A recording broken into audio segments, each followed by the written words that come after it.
ഈ ഭൂമിയിൽ എന്തൊക്കെ അത്ഭുതങ്ങളാണുള്ളതല്ലേ. അതിനേക്കാൾ ഏറെയാണ് അങ്ങ് ബഹിരാകാശത്ത്.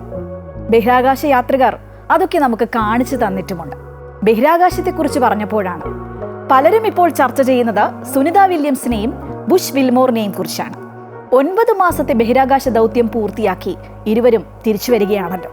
അവിടെ അവർ എന്തൊക്കെ ചെയ്തു, തിരിച്ചെത്തുമ്പോൾ എന്തൊക്കെ ആരോഗ്യ പ്രശ്നങ്ങൾ അവർക്കുണ്ടാകാം, ഇതൊക്കെ അറിയാൻ പലർക്കും ആകാംക്ഷയുണ്ടാകുമല്ലേ. അതിനെക്കുറിച്ചാണ് ഈ video. These are called astrobees. So they actually can come off the wall and fly around.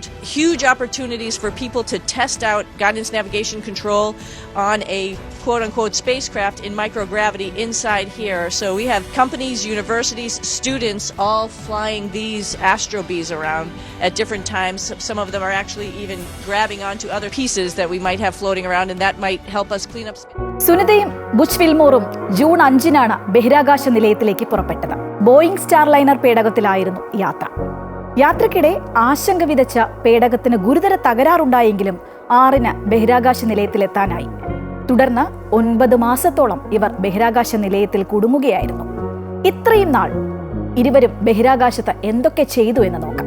ഈ കാലയളവിൽ 62 മണിക്കൂറും 9 മിനിറ്റും ബഹിരാകാശ നടത്തത്തിനായാണ് സുനിത വില്യംസ് ചെലവഴിച്ചത്. ഇതോടെ ഏറ്റവും കൂടുതൽ സമയം ബഹിരാകാശത്ത് നടന്ന വനിതാ ബഹിരാകാശ യാത്രികയായിരിക്കുകയാണ് Sunitha. At the White House and around the world.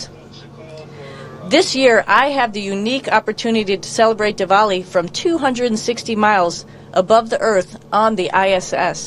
നാസയുടെ ബഹിരാകാശ സഞ്ചാരിയായ പെഗ്ഗി വിറ്റ്സന്റെ റെക്കോർഡാണ് സുനിത മറികടന്നത്.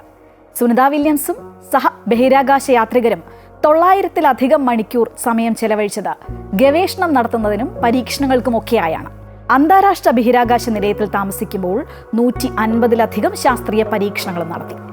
ISSലെ അറ്റകുറ്റപ്പണികളും ശുചീകരണ ജോലികളും ചെയ്യാനായും സുനിത വില്യംസ് സമയം മാറ്റിവെച്ചു. ഭാവിയിലെ ബഹിരാകാശ ദൗത്യങ്ങൾക്കായി സുരക്ഷിതവും പോഷകസമൃദ്ധവുമായ ഭക്ഷണം ഉൽപ്പാദിപ്പിക്കുന്നതിനുള്ള സംവിധാനമൊരുക്കാൻ ശാസ്ത്രജ്ഞരെ സഹായിക്കുന്നതിന് സുനിത വില്യംസ് പൂന്തോട്ട പരിപാലനവുമായി ബന്ധപ്പെട്ട പരീക്ഷണങ്ങളിലും പങ്കെടുത്തിരുന്നു. മൈക്രോബിയൽ സെൽ വളർച്ച, സെൽ ഘടന, മെറ്റബോളിക് പ്രവർത്തനം എന്നിവയിൽ മൈക്രോഗ്രാവിറ്റിയുടെ എഫക്റ്റ് മനസ്സിലാക്കാനുള്ള പഠനങ്ങളും സുനിത വില്യംസ് നടത്തിയിരുന്നു. ബഹിരാകാശത്ത് ഭക്ഷണം, ഫാർമസ്യൂട്ടിക്കൽസ്, മറ്റ് ഉൽപ്പന്നങ്ങൾ എന്നിവ നിർമ്മിക്കാൻ സഹായിക്കുന്ന സൂക്ഷ്മാണുക്കളുടെ വളർച്ച മനസ്സിലാക്കാനായിരുന്നു ഇത്. വലിയ നേട്ടങ്ങളും പ്രശസ്തിയും ഒക്കെ തേടിയെത്തുമെങ്കിലും ശാരീരിക മാനസികാരോഗ്യത്തെ ബാധിക്കുന്ന സീറോ ഗ്രാവിറ്റി ലോകത്ത് കഴിയുന്ന ഈ ജോലി ശ്രമകരം തന്നെയാണ്. സീറോ ഗ്രാവിറ്റിയിലെ ബഹിരാകാശത്ത് നിന്നും ഭൂമിയുടെ ഗുരുത്വാകർഷണത്തിലേക്ക് പ്രവേശിക്കുമ്പോൾ ബഹിരാകാശ യാത്രികരെ തേടിയെത്തുക വലിയ വെല്ലുവിളികളാണ്.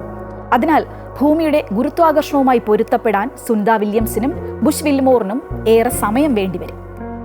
ഇരുവർക്കും ഭൂമിയിൽ മടങ്ങിയെത്തുമ്പോൾ നേരിടേണ്ടി വരുന്ന ശാരീരിക വെല്ലുവിളികൾ വിവരണാതീതമാണ്. ഭൂമിയിൽ തിരിച്ചെത്തുമ്പോൾ സുനിതയ്ക്കും ബുച്ചിനും ഒരു പെൻസിൽ ഉയർത്തുക പോലും ബുദ്ധിമുട്ടായിരിക്കും. ഗ്രാവിറ്റി എല്ലാത്തിനെയും വലിച്ചു താഴ്ത്തും. ശരീരദ്രവങ്ങളിൽ പോലും മർദ്ദവ്യത്യാസം അനുഭവപ്പെടും. എല്ലാം ഒന്ന് ശരിയായി വരാൻ വർഷങ്ങളെടുക്കും. ബഹിരാകാശ യാത്രികന്റെ ശരീരത്തിൽ അത്ഭുതകരമായ മാറ്റങ്ങളാണ് സംഭവിക്കുക. പേശികളെയും തലച്ചോറിനെയും ബാധിക്കും. എന്തിനേറെ കുടലിലെ ബാക്ടീരിയകൾക്ക് പോലും മാറ്റം വരും. കൂടുതൽ കാലം ബഹിരാകാശത്ത് തങ്ങിയവരുടെ അനുഭവങ്ങൾ നോക്കാം. ഇതുവരെ ഒരു അമേരിക്കക്കാരൻ നടത്തിയ ഏറ്റവും ദൈർഘ്യമേറിയ ബഹിരാകാശ യാത്ര ഫ്രാങ്ക് റൂബിയോയുടെ പേരിലാണ്. 371 ദിവസം.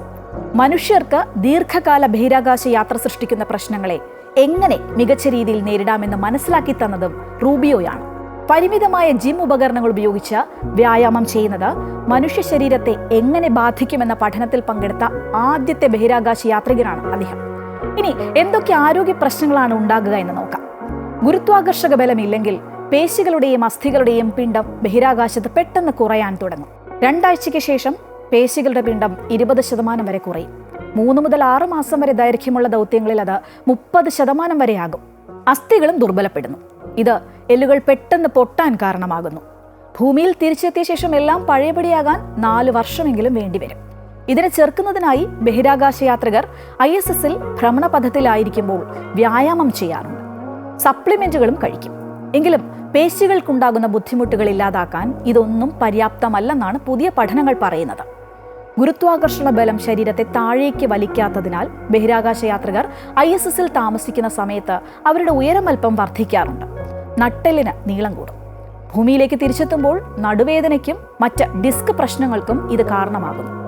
ഭ്രമണപഥത്തിലായിരിക്കുമ്പോൾ ആരോഗ്യകരമായ ഭാരം നിലനിർത്തുന്നതും ഒരു വെല്ലുവിളിയാണ്. ബഹിരാകാശ യാത്രികർക്ക് വൈവിധ്യമാർന്ന പോഷകസമൃദ്ധമായ ഭക്ഷണങ്ങൾ ഉറപ്പുവരുത്താറുണ്ടെങ്കിലും ഭാരം കുറയാറുണ്ട്. കാഴ്ച പ്രശ്നങ്ങളും ഉണ്ടാകുന്നു. ബഹിരാകാശത്ത് രക്തം തലയിൽ സാധാരണതിനേക്കാൾ കൂടുതൽ അടിഞ്ഞുകൂടുന്നു. ഈ ദ്രാവകത്തിൽ ചിലത് കണ്ണിന്റെ പിൻഭാഗത്തും ഒപ്റ്റിക് നാഡിക്ക് ചുറ്റും അടിഞ്ഞുകൂടാം. ഇത് എഡീമയിലേക്ക് നയിക്കുന്നു. ബഹിരാകാശത്ത് 2 ആഴ്ച കഴിഞ്ഞാൽ ഈ മാറ്റങ്ങൾ സംഭവിക്കാൻ തുടങ്ങും. പക്ഷേ സമയം കഴിയും തോറും അപകട സാധ്യത വർദ്ധിക്കുന്നു. അതുപോലെ കോസ്മിക് രശ്മികളും സൗരകണങ്ങളും റെറ്റിനയിലും ഒപ്റ്റിക്കൽ നാഡികളിലും പതിക്കുമ്പോൾ നേത്രപ്രശ്നങ്ങൾ ഉണ്ടാകും.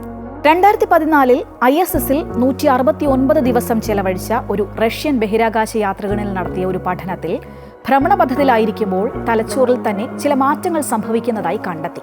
അതുപോലെ ദീർഘകാല ബഹിരാകാശ ദൗത്യങ്ങളിൽ തലച്ചോറിന്റെ ഘടനയിൽ സംഭവിക്കാവുന്ന മറ്റു മാറ്റങ്ങളെക്കുറിച്ച് അടുത്തിടെ നടത്തിയ ഒരു പഠനം ആശങ്ക ഉയർത്തിയിട്ടുണ്ട്. വലത് ലാറ്ററൽ തേർഡ് വെൻട്രിക്കിളുകൾ എന്നറിയപ്പെടുന്ന തലച്ചോറിലെ അറകൾ വീർക്കുകയും സാധാരണ വലുപ്പത്തിലേക്ക് അത് ചുരുങ്ങാൻ 3 വർഷം വരെ എടുക്കുന്നതായുമാണ് കണ്ടെത്തിയത്. കുടലിലെ ബാക്ടീരിയകളിലും ഫംഗസുകളിലും വരെ വളരെയധികം മാറ്റം സംഭവിക്കും. ചർമ്മത്തിൽ ഉയർന്ന സംവേദനക്ഷമതയും ചൊറിച്ചിലും ഉണ്ടാകും.